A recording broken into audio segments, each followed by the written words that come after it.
Stand back, everyone, we're going full Mickey mode. Can you believe I've never been to Mickey's Not So Scary Halloween Party? Me, Finswerion, the Halloween guy? Well, that all changes now.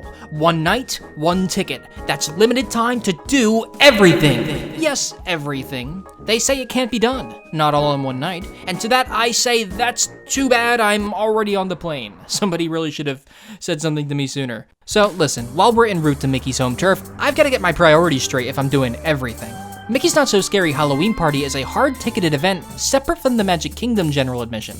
The party itself goes from 7 p.m. to 12 a.m., but I can get in as early as 4 p.m. with just a party ticket. Now, there are things at this party that I must accomplish or I will forever be a Halloween fraud.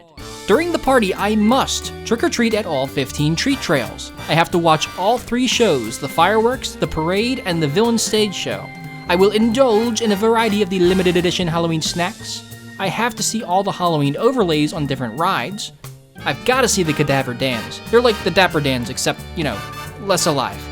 And of course, I have to go on the Haunted Mansion. That's just a given. How are you gonna go to a Halloween party at Disney and not ride the Haunted Mansion? And if I failed to complete this list, I have to give up being a YouTuber and surrender my YouTube channel to Desperion. Wait, what? I don't want your YouTube channel. It's a self-imposed challenge. Why are the stakes so high? You don't even have to. Wish we could keep talking, but it looks like we're coming in for a landing soon. It looks like you could walk on these clouds. They are so fluffy. Greetings, Florida. Which way to the humidity?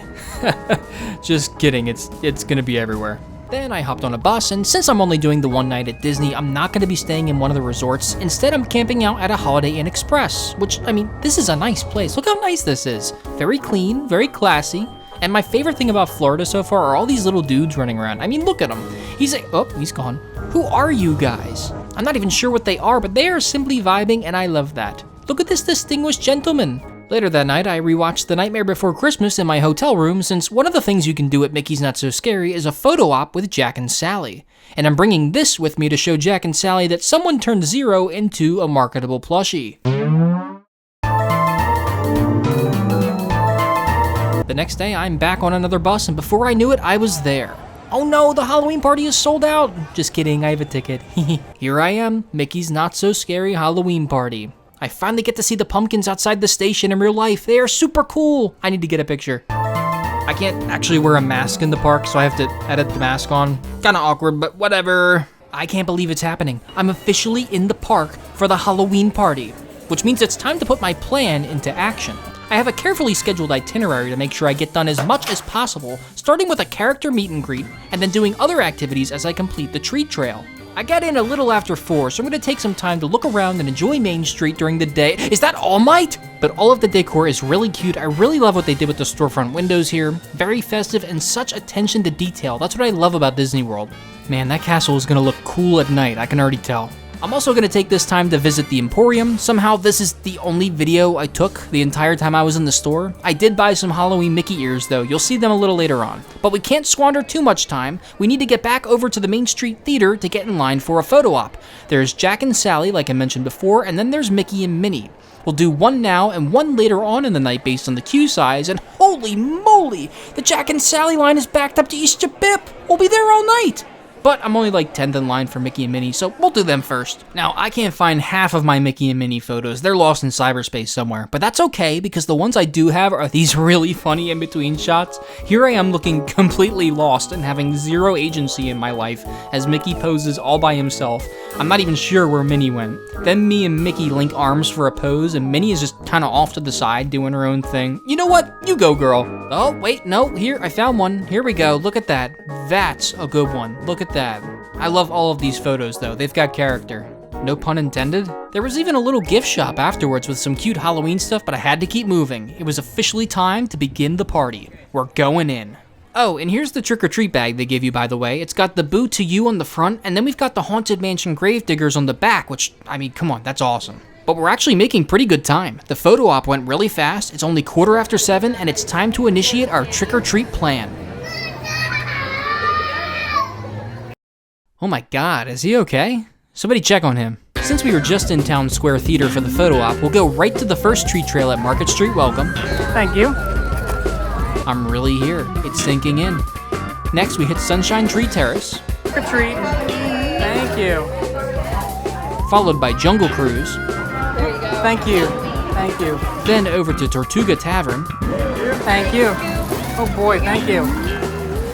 We'll take a brief pit stop at Pecos Bill's to pick up the party-exclusive chocolate caramel tart, and then resume the treat trail at Tiana's Bayou Adventure, formerly known as Splash Mountain, aka my favorite ride in the entire park. But I cannot stop to ride it. If I do, it'll mess up the entire itinerary. The first parade of the night starts at 8:15, which will mean lots of people will be at the parade and not on the rides, which also means wait times for the rides will be down, and I have to use that opening to get onto the Haunted Mansion with as little wait time as possible. As sad as it is, I can't afford to ride Tiana's during this trip. Once I found myself inside of Pecos Williams' establishment, I grabbed my tart.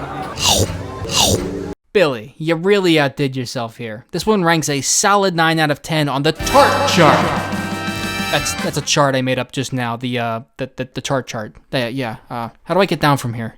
Meanwhile, Tiana's Bayou Adventure looms over the horizon. It knows I cannot ride it, and it mocks me, like an egotistical horse. I'm sorry, I don't even know what that means. It sounded funnier in my head. I'm also still stuck up here. I'm not sure how to get down. Right before I left to head to the next treat trail, I was able to catch the Cadaver Dans. And the fact that I was right outside of Frontierland and the yellow of the sunset painted the sky like sepia, this was truly an amazing moment. Also, listen to this low note right here. Ready? So cool. We'll quickly make our way to the treat trail by Tiana's, which again I absolutely cannot ride as it could completely ruin my carefully curated plans for the evening, and continue our journey across the park, avoiding Tiana's Bayou Adventure. Alright, look, the wait time was 5 minutes, okay? You expect me to turn that down? I literally walked through the queue and got right on a log. It was totally worth it. So far, the scariest thing at this Halloween party is seeing Tiana in B mode. I flew all this way to see her practice ventriloquism. I love the lighting here, it's so cool. And look, there's the castle in the distance. That's pretty neat. That's gonna be me soon, going down that giant chute. Oh, Mama Odie, please go easy on me. I just ate a chocolate caramel tart. Guys, pumpkins have been spotted. I knew I rode this ride for a reason. Look, an entire pumpkin patch. You know, I once planted 200 pumpkin seeds. Check it out, you can see the 8:15 parade from up here. I'm sure that using this parade time for Tiana's Bayou Adventure won't come back to bite me in any way, shape, or form. Oh god, they got Lewis too, no! This is actually my first time being on the ride since the cosmetic overhaul, and I think they did a pretty good job. The scenes are well constructed and the colors are really cool, especially in the blacklight portion of the ride. I love that. Now, obviously, I didn't want to hold my phone during the big drop, but it's okay because I got the picture. Can you guess which one is me? It's definitely not the pumpkin-headed goon sitting all by himself in the back. And the finale scene looks great. These animatronics are amazing. They are so advanced. Oh, there's Tiana. What a queen. God, I wish I were a frog. Anyways, after I got off Tiana's Bayou Adventure, I had to skip the rest of the treat trail and book it straight to the Haunted Mansion. Anyone want to venture a guess as to why? Well, let's take a look at this photo. Does anyone see anything wrong with this picture? Yeah, the wait time is 40 minutes. The parade ended right as I got off Tiana's, and everyone and their mother rushed to the Haunted Mansion. I should have used the parade to get on the Haunted Mansion with a shorter wait like I planned, because now as soon as I get out of the Haunted Mansion, I have to race to get a good spot for the fireworks instead of finishing the rest of the treat trail. We are officially derailed from the itinerary, but we shall persevere. As always, the atmosphere was impeccable at the Haunted Mansion and really lent itself to the vibe of the Halloween party. They even had Renata hanging out in the cemetery, which is a party-exclusive thing. Or are all of you from Kentucky? Well, thank God I'm not from Kentucky. As per usual, it starts with the stretching room. Aside from that though, my phone didn't really pick up too much of the ride. It was too dark. I got some of the paintings when the lightning flashes. I got the library busts, even though you can barely make them out. That blue blur on your screen right now is supposed to be Madame Leota for what it's worth. I did get a pretty decent vantage point of the ballroom, which is pretty cool because that's probably one of my favorite parts of the ride with the Pepper's ghost illusion and whatnot. There's the ghost bride. Hey, how are you? Looking very, blue today. Why is everyone blue here? Did I miss a memo? You can make out some of the graveyard scene here, but barely. At one point, the ride stopped and I was right in front of this ghoulie guy that kept jumping out from behind a tombstone. That was kind of funny. With the Haunted Mansion successfully completed, it was time to make my way over to the castle for the fireworks. But first, photo check. Oh yeah, that's a good one. I thought I got a pretty good spot for the fireworks until these people stood up. I didn't realize the castle projections were being blocked, but I still got a pretty good view of the fireworks. I'm not usually a fan of fireworks, but I gotta admit, these were pretty cool. Jack Skellington made a little appearance. He was like a puppet kind of deal, which was both cool conceptually and in practice. The whole show was great, but the finale was especially awesome. So many cool Halloween colors, and the sky beam lights flittering across the smoke from the fireworks looked like ghosts flying around. I'm not sure if that's what they were actually going for, but it emulates that idea really well. Now, I had a good 45 minutes before the parade started, so I made my way down Main Street to see if the Jack and Sally line was any shorter because of the show, but it wasn't. So I made my way back up Main Street to go towards Tomorrowland to try and do some more treat trails, promptly got lost, and somehow wound up on the teacups. Task failed successfully, I guess? It only had a 5-minute wait time, so I figured I would ride it, and I kind of thought it was going to be underwhelming, but it's actually a lot more fun than I had anticipated, especially with the Halloween overlay. The lighting is fun, and the music low-key slaps. Definitely one of my favorite parts of the party.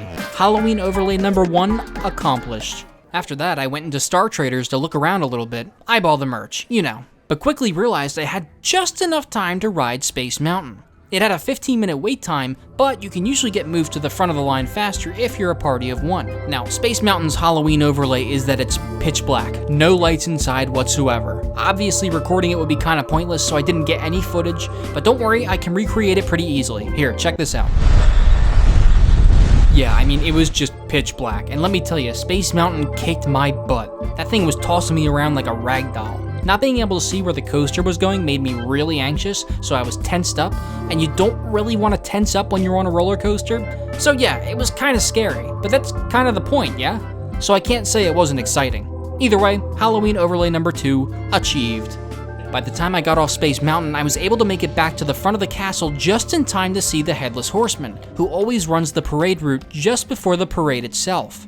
The parade was awesome. It's a shame I can't play the Boo to You soundtrack. I heard it was catchy, but I didn't know it would absolutely slap. You should go listen to it. Among my favorite floats, there was the Mickey and Friends float. As you can see, I picked a pretty good spot here where all the floats round the curve, so I get a pretty good look at them on all sides. The pirate ship was pretty cool. I hope this is a safe space to admit that I've never watched Pirates of the Caribbean, but I can still appreciate a good pirate ship, right? The grave diggers, of course, are awesome. They didn't do the sparking shovels thing directly in front of me, but I did see it twice from a distance, so I think that counts. Madame Leota's float was really neat. I'm assuming that's what that was. She's quite foggy. Well, would you look at that? The hitchhiking ghosts finally hitched a ride. Good for them. Character arc complete. Goofy's float was more harvest-centric, which I can always appreciate. That was a good one. Love me a good harvest theme. Ursula is cool by default because of the way she glides over the asphalt. Extra style points for not getting caught in the tracks. Let's see, casual flotsam and jetsam jump scare here. I don't know who these skeleton dudes are, but they are crushing it. Look at them. And their backup dancers are killing it too. Someone asked them to cook and they prepared a whole 4-course meal. I like their funny little zombie walk too, look at that. After the parade, I decided to take one more trip down Main Street. Really got a good view of the lights here. Seems like they change from blue to orange very slowly throughout the night. I'm a big fan of the blue lighting. I tried to wait in line for Jack and Sally one last time, but I spent a little too long in line, realized it wasn't gonna happen, got out of line, and realized I was missing the villain stage show. I mean, technically, I could see it from where I was, so I didn't miss it, per se. But yeah, I missed it. Yes, I might have missed the villain show. Yes, I might have botched my photo op with Jack and Sally. But you know what? I did manage to get this great picture on the way out. A great photo to commemorate my first trip to Mickey's Not So Scary Halloween party. And with that, the party was over for me. There's the pumpkins that say see you real soon. Don't get my hopes up like that, pumpkins. Good night, Mickey wreath pole lantern thing. They had these in the gift shop. I should have got one. So, about doing everything. Right off the bat, we only did 5 out of 15 treat trails. Oh, and we forgot to go over the spoils. We gotta check out what we got. Whoop, 2 loose peanut M&Ms right off the bat. I hope that's a good omen. Twix, Snickers, Milky Way, M&Ms. Looks like a good assortment. The big takeaway, though, is that I got Skittles Shriekers. Love these things. Back to business, we only saw 2 of the 3 shows, missing the villain stage show. I ate a total of 1 Halloween snack out of approximately 48 different offerings. Really dropped the ball there. I only saw 3 of the 4 Halloween overlays, missing Monsters Inc. Scare Floor. However, I did manage to catch the Cadaver Dans, and of course I did visit the Haunted Mansion. Okay, so maybe I didn't accomplish nearly as much as I thought I would. But all that means is that I have to go back and try again, right? And hey, a promise is a promise. Since I didn't complete the list, I have to give my channel away to Desperion. Des, it's all you, buddy. Huh? Wait, you were serious? I can't handle that kind of responsibility.